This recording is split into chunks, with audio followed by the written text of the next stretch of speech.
Maka ketika melihat Rasulullah seperti itu, kami merasa ini bukan Nabi. Yang lebih cocok menjadi Nabi dan Tuhan adalah Yesus. Saya ini sebenarnya sampah. Dulu benci dengan Islam, benci dengan azan, benci dengan Rasulullah, menghina Rasulullah, menghina Al-Quran. Tapi karena sedikit saya memperkenalkan diri saya, nama saya Muhammad Anugrah Ong.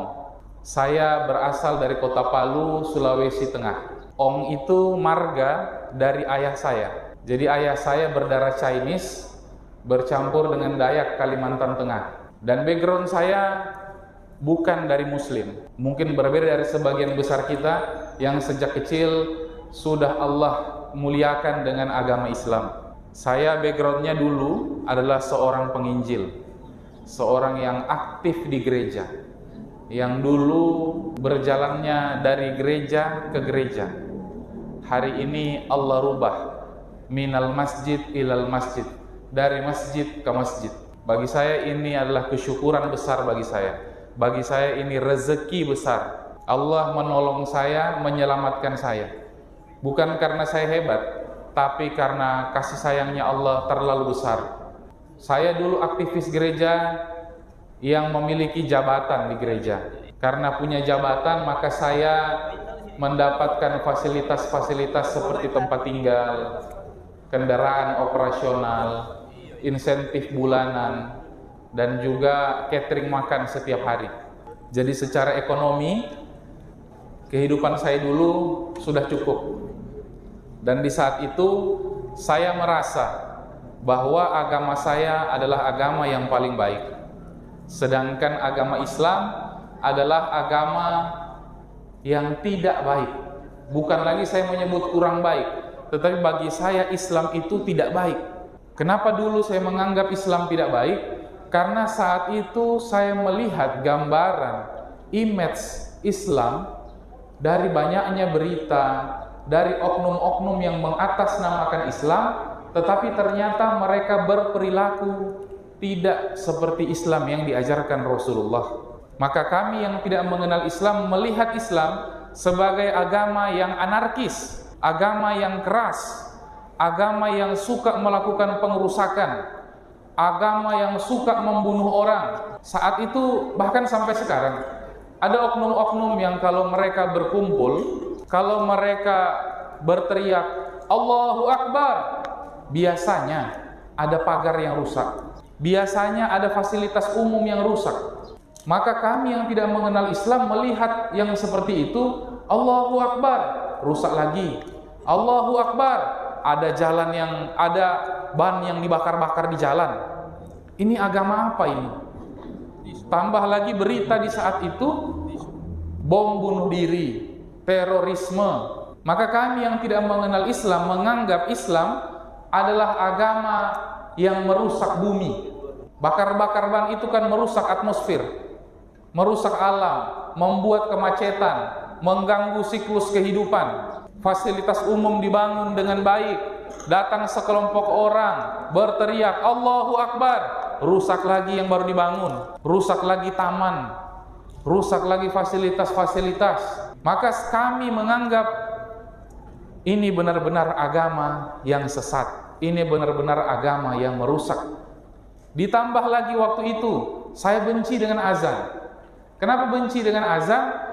Azan itu bagi saya dulu mengganggu waktu kami beristirahat. Kami masih tidur, apalagi waktu subuh, masih peluk bantal, masih pakai selimut. Karena tinggal tidak jauh dari masjid, terdengarlah murotal Al-Quran. Begitu pula di waktu siang, di waktu sore, kami lagi asik nonton, berkumandang lagi azan, tidak kedengaran lagi suara televisi. Maka kalau azan, waktu itu saya cepat-cepat menyalakan musik. Saya putar musik sekencang-kencangnya, saya tidak suka dengar. Dan saya marah-marah di rumah. Saya tidak suka dengan Nabi Muhammad. Karena bagi saya Nabi Muhammad tidak cocok menjadi Nabi. Karena masa ada seorang Nabi istrinya banyak? Masa Nabi menikahi wanita di bawah umur? Apakah itu tidak melanggar HAM? Menurut saya dulu. Sekarang saja kalau ada bapak-bapak ini yang banyak istrinya, kira-kira bagaimana menurut ibu-ibu? Nah, sebagian besar ibu-ibu mungkin tidak setuju. Tapi harus setuju karena itu syariat. Tapi malam ini saya tidak mau bahas panjang lebar tentang itu, karena bukan itu materinya malam ini. Malam ini saya mau bahas Quran aja, mau cerita sedikit tentang kehidupan saya dan bagaimana mujizat Al-Quran. Maka ketika melihat Rasulullah seperti itu, kami merasa ini bukan Nabi. Yang lebih cocok menjadi Nabi dan Tuhan adalah Yesus, karena dia tidak menikahi anak di bawah umur, dia tidak mengajarkan melakukan pengerusakan. Tidak ada saya melihat orang yang keluar di jalan kemudian berteriak haleluya, kemudian rusak fasilitas. Ya kan? Yang ada apa? Allahu Akbar. Nah, maka hari ini saya ada di posisi yang tidak setuju dengan oknum-oknum yang bersikap seperti ini. Apalagi sekarang bulan Ramadan, ada oknum yang jalan ke warung-warung makan untuk memaksa menutup warung makan dengan alasan tolong hargai kami yang sedang melaksanakan ibadah puasa. Saya pribadi sejak ngaji dari para guru belum pernah menemukan kisah Rasulullah beribadah menyusahkan orang lain. Bahkan yang saya temukan di saat Rasulullah itu puasa, sahabat tidak tahu kalau beliau sedang puasa. Kalau kita berbeda, kita tidak puasa, suruh dihargai. Kalau kita berpuasa, orang harus tutup jualannya. Padahal itu kan ujian bagi kita. Kita harus pikir, kalau kita menutup usaha mereka, warung makan mereka, bagaimana biaya kehidupan mereka? Mereka punya anak, mereka punya istri, mereka punya beban tanggung jawab. Boleh, saya setuju kalau ditutup, tapi kita harus siapkan tunjangan. Berikan misalnya uang 20 juta, tutup warungnya selama sebulan, saya setuju. Tapi kalau hanya menutup tanpa memberikan solusi, saya ada di pihak yang tidak setuju. Dan memang kita tidak harus sama. Perbedaan itu adalah rahmat. Tapi alangkah baiknya kita melihat betul-betul bagaimana keindahan Rasulullah. Karena kalau kita menampilkan sisi keras Islam, akan semakin banyak orang yang mengalami Islamophobia, seperti yang saya alami dulu. Singkat cerita, karena saya merasa agama saya paling benar, saya mengajak teman-teman saya yang muslim ataupun yang saya tidak kenal untuk saya selamatkan pindah agama. Bahasa kami dulu itu domba-domba yang hilang. Maka domba yang hilang ini ingin saya selamatkan, ingin saya ajak pindah ke agama yang menurut saya penuh dengan kasih sayang, tidak ada tindakan-tindakan pengerusakan. Di proses saya mengajak, sering berdebat, sering berdiskusi, saya pikir saya perlu banyak tahu tentang Islam, terutama saya perlu tahu tentang kelemahan-kelemahan Islam. Maka saat itu saya berniat untuk mempelajari Al-Quran, membandingkan antara Nabi Isa dengan Yesus. Jadi Nabi Isa dalam versi Al-Quran dan Yesus dalam versi Injil. Maka saat itu saya mendownload aplikasi Al-Quran. Ada terjemahnya, saya baca. Saya mulai membaca Al-Quran dari surah Maryam. Saya mencari kisah Nabi Isa. Saya bandingkan dengan Injil. Jadi di sebelah kanan saya Injil, di sebelah kiri handphone, buka Quran. Ternyata proses itu butuh waktu yang panjang. Setelah saya baca surah Maryam, saya ketagihan untuk membaca surah-surah yang lain. Akhirnya terus membaca, kurang lebih memakan waktu hampir 2 tahun. Dalam kurun waktu belajar ini, Maha Besar Allah, saya tidak menemukan kelemahan Al-Quran. Malah Allah menunjukkan kebenaran Al-Quran dan sedikit demi sedikit memperlihatkan kelemahan dari agama saya yang lama. Akhirnya saya baca satu ayat, yang ayat ini sudah saya hafal sejak dulu ketika saya belum masuk Islam. Ayatnya mengatakan, Yesus mengatakan dalam Injil bahwa dia datang ke bumi diutus oleh Bapanya. Siapa Bapanya? Di agama yang lama disebut Allah Bapa. Di agama Islam disebut Allah. Penulisannya sama dalam bahasa Indonesia, tapi pelafasan pengucapannya yang berbeda. Dan kalau di agama yang lama ditambahi kata Bapa di belakang. Kenapa ditambahi kata Bapa? Mereka melogikakan bahwa karena Yesus ini lahir tanpa seorang ayah, maka ayahnya adalah Tuhan, ayahnya adalah Allah. Nah, ini kan kisah sama juga di Islam, bahwa Nabi Isa itu lahir tanpa ayah biologis. Tapi di Islam kita tidak menisbatkan Nabi Isa sebagai anak Tuhan, tapi kita mengatakan dia sebagai utusan, dia Rasul, dia Nabi, dia bukan anak. Dia bukan anak secara biologis. Di agama sebelah itu diumpamakan sebagai anak, makanya ayahnya disebut Allah Bapa. Dulu saya membaca ayat ini, memahami bahwa Yesus itu tetaplah Tuhan. Seperti saya sering melogikakan ini. Misalnya apa ya? Ya mimbar inilah. Kita semua lihat mimbar ini kayu. Tapi saat hijab saya belum dibuka oleh Allah, saya melihat mimbar ini plastik. Nih, mata saya memandang ini plastik.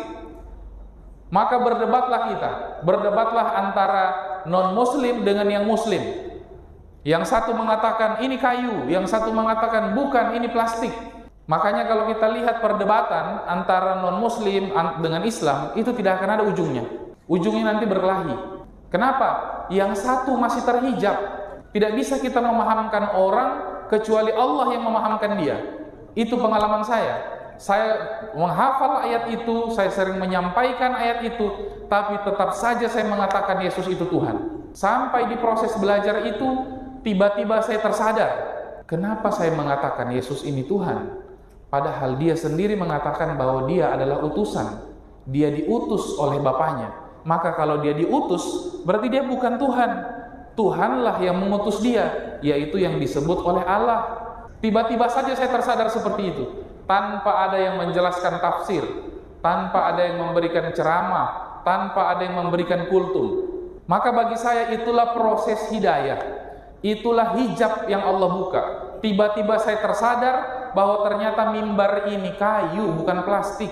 Tapi kalau ada orang yang mencoba memaksa memahamkan saya, tidak akan bisa. Kenapa tidak akan bisa? Yang membuka hijab ini bukan dia. Yang bisa membuka hijab itu cuma Allah. Itu terjadi pada Rasulullah.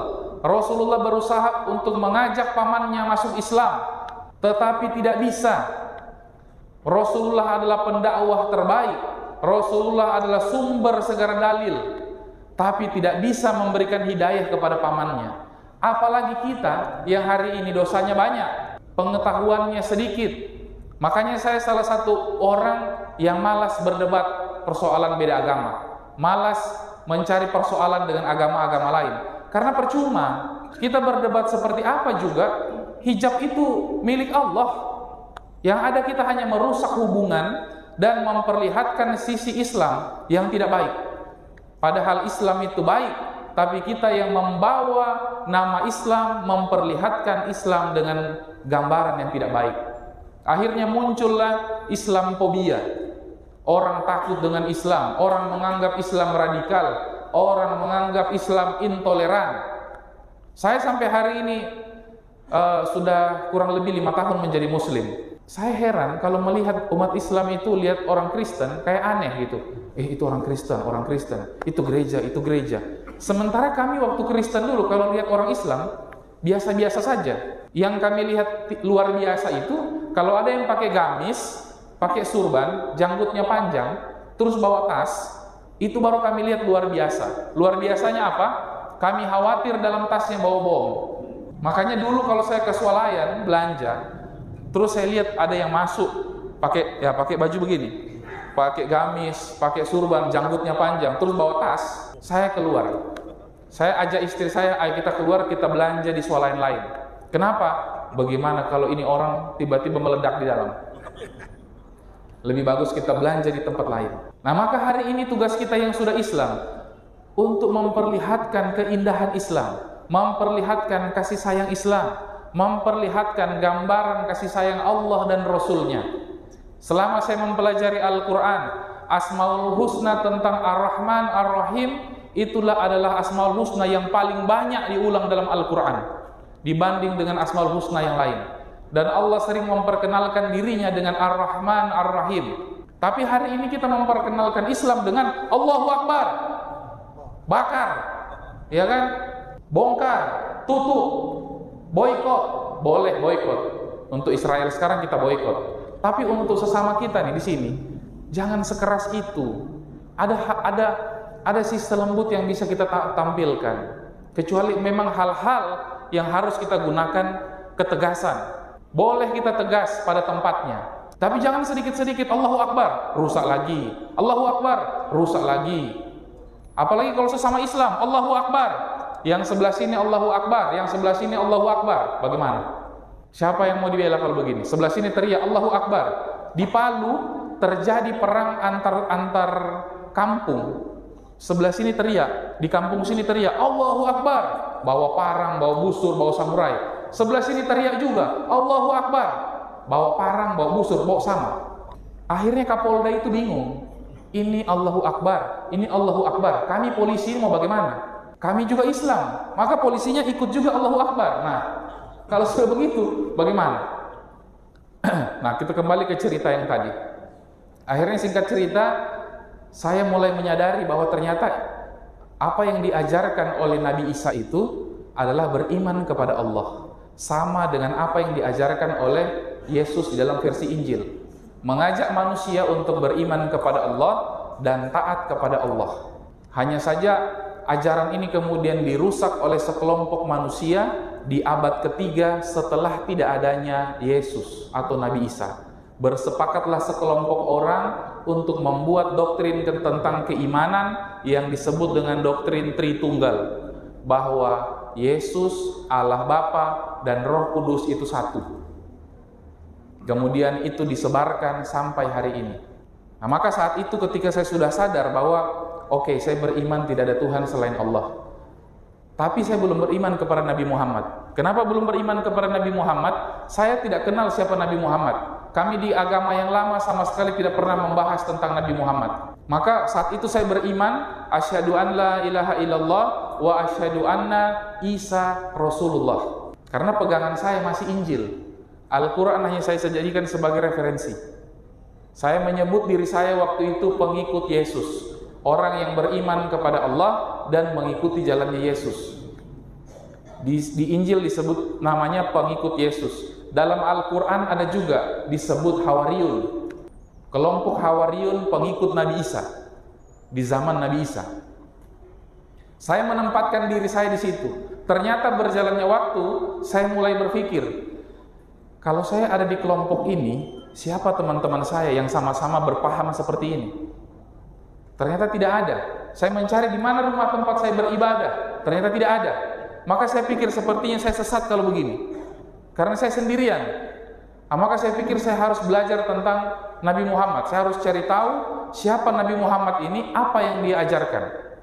Masya Allah, Allah memudahkan proses belajar itu. Di saat yang bersamaan, ada seorang Habib dari Jawa, dari Jember, datang ke Kota Palu.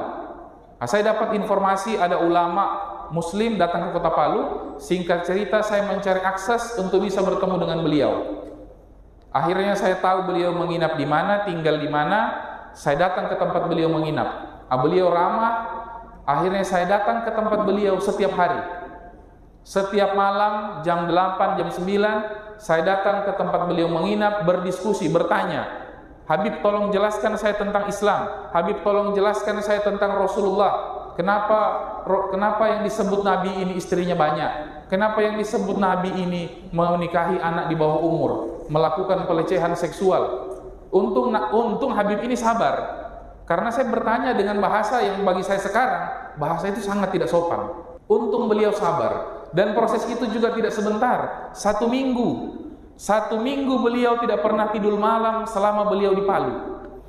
Karena selama 1 minggu saya datang ke tempat beliau menginap dari malam sampai subuh. Nanti azan baru saya pulang. Azan subuh beliau mau sholat, beliau bilang boleh saya sholat subuh dulu. Kalau begitu saya pulang aja. Besok saya datang lagi, seminggu seperti itu. Akhirnya beliau pulang ke Jawa, saya sudah mulai menemukan gambaran Nabi Muhammad. Tapi belum kuat keyakinan itu. Mesti belajar lagi, saya gali lagi sejarah, saya cari kitab-kitab sejarah, saya baca kitab sirah, sampai akhirnya saya menemukan bahwa apa yang diajarkan Nabi Muhammad ternyata sama dengan apa yang diajarkan oleh Nabi Isa, bahwa kedua nabi ini sama-sama mengajak manusia untuk beriman kepada Allah dan taat kepada Allah. Hanya saja Nabi Muhammad menyempurnakan syariat ibadah yang belum sempat disempurnakan oleh Nabi Isa, karena terjadi masalah sebagian orang menganggap beliau adalah Tuhan. Maka syariat itu disempurnakan oleh Nabi Muhammad. Saat itu saya sudah mulai mau beriman. Saya mulai meyakini kalau begini apa yang diajarkan sama, kalau begitu saya mau ikut Nabi Muhammad, saya mau masuk Islam. Singkat cerita, akhirnya saya memutuskan ingin masuk Islam. Mau masuk Islam, akhirnya saya mengajak istri saya masuk Islam. Begitu saya mengajak istri saya tidak mau. Padahal istri saya itu berasal dari keluarga besar Islam. Istri saya itu berdarah Arab. Berdarah Arab yang murtad. Murtadnya bukan karena saya. Nah, ini kalau saya cerita sampai di sini kan, mata itu memandang, wah ini pelaku pemurtadannya. Murtadnya bukan karena saya. Sebelum kami menikah, dia sudah murtad. Bayangkan, ada anak berdarah Arab murtad. Nauzubillah. Kenapa murtad? Masih cukup dah waktu. Nah, terus jangan sampai jam 10 boleh ya. Istri saya itu murtad karena waktu dia Islam, dia melihat, merasakan gambaran Islam yang tidak baik. Dia anak muda yang juga punya masalah, yang punya problem kehidupan, sewajarnya seperti anak muda. Tapi ketika dia punya masalah, dia datang ke masjid, dia sholat, dia bergabung dengan majelis ta'lim, ternyata tidak ada yang peduli dengan dia. Tidak ada yang pernah bertanya, sepertinya kamu punya masalah. Ada masalah apa? Apakah butuh bantuan? Dia merasa orang Islam itu tidak peduli. Akhirnya ketika dia bergaul di luar masjid, dia bertemu dengan orang-orang Nasrani yang dalam agama Kristen, pengajaran tentang kasih atau disebut dengan hukum kasih itu adalah ilmu atau pelajaran penting nomor 2 setelah belajar Tritunggal. Maka dalam agama sebelah pengamalan tentang kasih itu sangat ditekankan. Tentang kepedulian, tentang empati. Istri saya ketika bergaul, dia merasakan ini dari agama sebelah.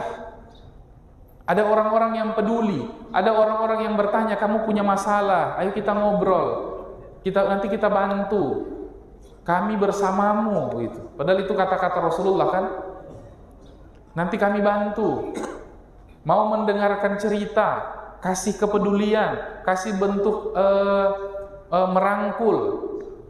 Akhirnya ketika dia merasakan itu, dia berpikir bahwa agama Kristen lebih baik. Karena selama saya di Islam, orang Islam tidak peduli dengan saya. Justru orang-orang dari agama sebelah yang peduli dengan saya. Akhirnya dia murtad. Bagi saya sekarang ini pelajaran penting bagi kita semua. Ada celah yang bocor di keislaman kita hari ini. Bukan Islamnya yang tidak sempurna, Islam sangat sempurna. Kita yang mengamalkannya yang tidak sempurna. Begitu banyak kita di masjid ini. Kalau saya tanya siapa yang duduk di belakangnya, belum tentu kita tahu. Kalau saya tanya setelah sholat tadi salaman dengan siapa, sebagian besar mungkin lupa. Kenapa? Kita tidak punya rasa peduli. Sebagian besar ketika kita bersalaman, salamannya hanya sekedar basa-basi. Mohon maaf, bukan di sini ya, di planet Mars. Di sini tidak ada. Di sini orang soleh semua. Salamannya tangannya ke sini, wajahnya ke sana. Habis sholat salaman, habis itu balik sini lagi. Ini bukan salaman yang diajarkan Rasulullah. Di mana kepedulian kita? Saya ngaji kepada guru-guru saya, mereka mengatakan kenapa sholat itu kita disuruh tengok kanan, tengok kiri, supaya kita peduli dengan orang-orang di sekitar kita. Mungkin ada orang-orang di sekitar kita yang hari ini punya masalah, yang sedang sakit, yang dia bukan butuh uang, tapi dia butuh ada orang yang memberikan semangat. Kita tidak hadir untuk memberikan semangat. Akhirnya dia dapat semangat dari kelompok lain. Akhirnya dia murtad. Akhirnya dia malas ke masjid karena dia pikir di masjid orang tidak saling peduli. Bahkan kalau di Pluto, di sini tidak ada ya, di Pluto orang hanya saling peduli hanya kepada yang disebut VIP. Jadi sesama VIP peduli. Bahkan di beberapa tempat saya menemukan istilah ada tamu VIP. Kalau ada tamu VIP berarti ada tamu yang, nah itulah. Selama saya belajar tentang Islam, saya tidak pernah menemukan Nabi Muhammad punya tamu VIP. Nabi meratakan semua tamu. Mau dia hamba sahaya, mau dia budak, mau dia kafir, siapapun dia dilayani oleh Rasulullah dengan baik, tanpa membedakan, oh ini VIP, berikan dia kurma ajwa. Oh ini bukan VIP, kasihkan dia kurma yang harga 10.000. Saya belum temukan itu. Tapi di Pluto terjadi seperti itu. Sementara di agama saya yang lama tidak ada seperti itu. Semua jamaah dalam gereja dianggap rata. Ketika sudah masuk gereja, semua rata. Tidak ada pangkat, tidak ada jabatan, tidak ada harta, tidak ada kekayaan. Maka kami yang dulu waktu itu mengurus gereja tidak membedakan ketika kami bersalaman dengan orang kaya dan ketika kami bersalaman dengan orang yang pas-pasan. Masa itu diamalkan di sebelah, tapi kita tidak mengamalkan. Padahal ini ilmu Rasulullah.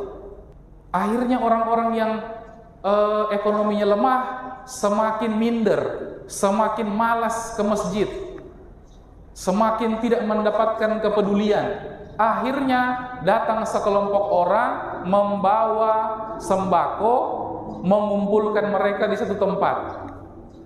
Ayo kumpul, ada pembagian sembako. Sebelum dilakukan pembagian sembako, mereka akan mulai menyentuh person to person. Kami dulu ketika mau turun ke lapangan untuk melakukan pendekatan seperti itu, mempersiapkan itu 1-2 hari sebelum untuk turun. Dipersiapkan siapa yang akan berbicara, siapa yang akan mengiringi dengan musik, musik apa yang akan dimainkan, senjata apa yang akan dibawa. Senjata itu misalnya untuk anak-anak senjatanya apa? Coklat, permen, snack, biskuit, siapkan. Untuk ibu-ibu apa? Untuk ibu-ibu siapkan minyak goreng. Untuk ibu-ibu siapkan kalau ada body lotion. Untuk ibu-ibu kalau ada siapkan tepung terigu. Untuk bapak-bapak apa? Bapak-bapak siapkan gula, biskuit. Bapak-bapak suka itu kan, biskuit. Nah, kalau pulang ke rumah cari biskuit, minta kopi. Disiapkan senjata-senjata itu. Ada tim yang nanti bagian untuk melakukan pendekatan kepada ibu-ibu. Ada tim yang melakukan pendekatan kepada bapak-bapak. Ada tim yang melakukan pendekatan ke anak-anak. Semua dihandle dengan baik. Maka ketika sampai di lapangan, semua akan bekerja sesuai dengan hasil rapat, hasil keputusan. Musik yang dimainkan, dirapatkan. Kunci apa yang akan dimainkan? Kalau di sini ada yang bisa main musik, pasti paham nada-nada. Ada nada yang ketika dimainkan bisa menyentuh perasaan seseorang. Nada-nada minor itu ketika dimainkan menyentuh para pendengarnya. Makanya kalau kita mendengarkan musik, kadang kita merasa sedih, kadang kita merasa semangat. Begitulah pengaruh musik itu. Kenapa bisa sekuat itu? Musik ini kan dibawa oleh Nabi Daud yang disebut seruling Daud. Nada indah itu berasal dari Nabi Daud, diperkenalkan oleh Nabi Daud, diambil oleh mereka, dimainkan di rumah ibadah mereka, digunakan sebagai media untuk menyentuh pendengar. Maka ketika turun ke lapangan, semua sudah disetting. Tidak ada tiba masa, tiba akal. Nah, saya lihat di Pluto, kebanyakan ketika buat acara, tiba masa, tiba akal. Nanti begitu acara, baru siapa yang ngurus ini, siapa yang ngurus ini, siapa yang ngurus ini, siapa yang ngurus ini, berantakan. Tidak termanage dengan baik. Kalau di rumah ibadah yang lama, dibentuk tim IO. Dibentuk tim IO, dibelajarkan mereka kepada IO profesional. Kita cari IO profesional, tolong ajarkan, didik tim kami bagaimana cara untuk bisa menjadi IO profesional. Rumah ibadah membayar, gereja bayar untuk ilmu itu. Maka kami punya tim IO yang profesional untuk mengurus segala acara, untuk menyentuh masyarakat.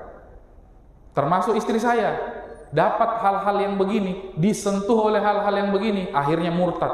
Ketika saya mau ajak balik ke Islam, tidak mudah, karena dia sudah terlanjur melihat Islam itu buruk. Ketika dia bergabung di majelis taklim, di majelis taklimnya tidak saling peduli, di majelis taklimnya lebih memperdulikan ini. Warnanya apa, motifnya apa, kapan kita pakai yang seragam, yang tidak punya uang bagaimana. Akhirnya hanya sibuk dengan pakaian, hanya sibuk dengan seragam. Teman sesama majelis taklim mati kelaparan. Teman sesama majelis taklim murtad karena punya beban yang tidak bisa dikeluarkan. Dia tidak tahu mau cerita kemana. Dia punya masalah. Namanya anak muda, mungkin galau, mungkin masalah ujian kampus, mungkin masalah apa. Dia butuh ada orang yang ngobrol. Dia butuh ada orang yang menemani. Umat Islam tidak hadir, justru yang hadir yang dari sebelah. Akhirnya murtad. Pengalaman saya dulu, ada teman saya muslim, namanya anak muda, karena kenakalan akhirnya waktu bekerja melakukan penggelapan dana. Karena melakukan penggelapan dana akhirnya diproses hukum, dipenjara. Selama dia di penjara, tidak ada satupun orang Islam yang pernah menjenguk dia. Informasi ini masuk kepada tim gereja bahwa ada anak muda muslim yang masuk penjara karena kasus begini. Akhirnya tim gereja membentuk tim untuk datang mengunjungi dia seminggu 2 kali. Seminggu 2 kali dikunjungi, dibawakan rokok, dibawakan kue, dibawakan uang, dibawakan sirup, dibawakan apa saja. Ditemani ngobrol, bagaimana kabarnya, dijenguk. 2 minggu sekali. Apa yang terjadi? Ketika dia keluar, dia murtad. Ketika dia sudah murtad, baru orang Islam bilang, kenapa kau murtad? Kau ini mempermainkan agama. Dia lupa, waktu dia di penjara kau kemana? Kenapa begitu dia murtad baru kau datang sebagai hakim? Kemarin waktu dia di penjara, kau kemana? Akhirnya dia katakan apa? Kemarin waktu saya di penjara, kemana umat Islam? Kemana teman-teman saya yang Islam? Tidak ada yang peduli dengan saya, kecuali mereka yang datang menjenguk, memberikan bentuk kepedulian. Hari ini PR besar bagi kita. Di Indonesia kita umat Islam terbesar. Tapi ulama mengatakan di Indonesia ini walaupun umat Islam terbesar, tapi kualitas keislamannya minim. KTP kita Islam, tapi kualitas kita menurut para ulama, kualitas keislaman kita kurang. Maka mudah-mudahan di momen Ramadan ini, dengan keberkahan bulan Ramadan, kita perbaiki keislaman kita. Kita perbaiki dari mana? Perhatikan anak istri kita. Jangan sampai anak-anak kita bernasib seperti istri saya. Jangan sampai pasangan-pasangan kita bernasib seperti istri saya. Walaupun akhirnya singkat cerita kemudian istri saya mau masuk Islam. Setelah perjuangan panjang saya menjelaskan tentang Islam, akhirnya dia mau masuk Islam.